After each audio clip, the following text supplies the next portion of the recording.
ఈ నెల ఏప్రిల్ 27న వరంగల్లో జరిగే పార్టీ ఆవిర్భావ రజతోత్సవ బహిరంగ సభ సందర్భంగా చేవెళ్ల మున్సిపల్ పరిధిలోని వాల్ పోస్టర్ విడుదల చేసి బీఆర్ఎస్ నాయకులు ఈ సందర్భంగా రంగారెడ్డి జిల్లా డీసీఎంఎస్ చైర్మన్ పట్లట్ల కృష్ణారెడ్డి మాట్లాడుతూ భారత రాష్ట్ర సమితి 25వ సంవత్సరంలో అడుగు పెడుతున్న సందర్భంగా రజతోత్సవ వేడుకల్లో వరంగల్లో భారీ బహిరంగ సభ చేవెళ్ల నియోజకవర్గంలో ఉన్నటువంటి బీఆర్ఎస్ పార్టీ నాయకులు కార్యకర్తలు ప్రతి ఒక్కరు కూడా వేలాదిగా తరలి రావాలని అన్నారు. రేవంత్ రెడ్డి పాలన ఫెయిల్ అయింది.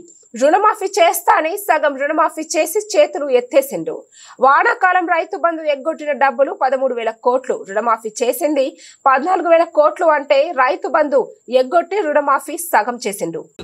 27న జరగబోయే బహిరంగ సభకు భారీ ఎత్తున జనాలు బాగా సమకూరుతున్నారు.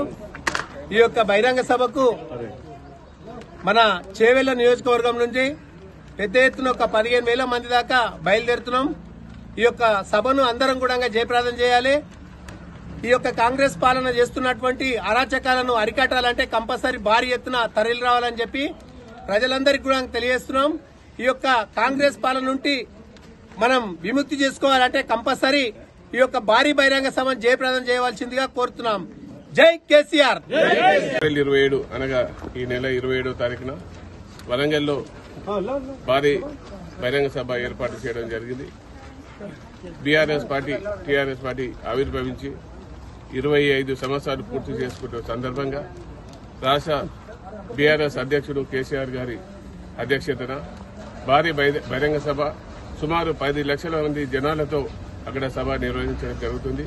ఆ సభకు చేవెళ్ల నియోజకవర్గం నుంచి పెద్ద ఎత్తున చేవెళ్ల మండలం చేవెళ్ల నియోజకవర్గం పెద్ద ఎత్తున ప్రజలు తరలివచ్చి ఈ యొక్క సభను విజయవంతం చేస్తారని మనం చేసుకుంటాం.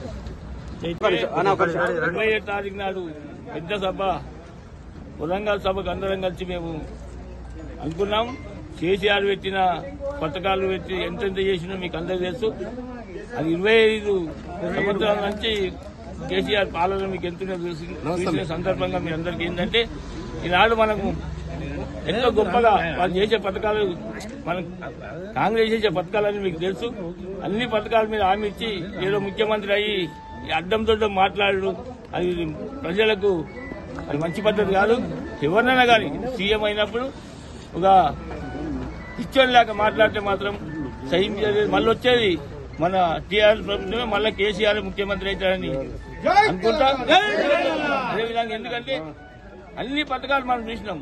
తులం బంగారం ఇప్పుడు 50,000 బంగారం ₹1,00,000 అయ్యి మీకు అందరికీ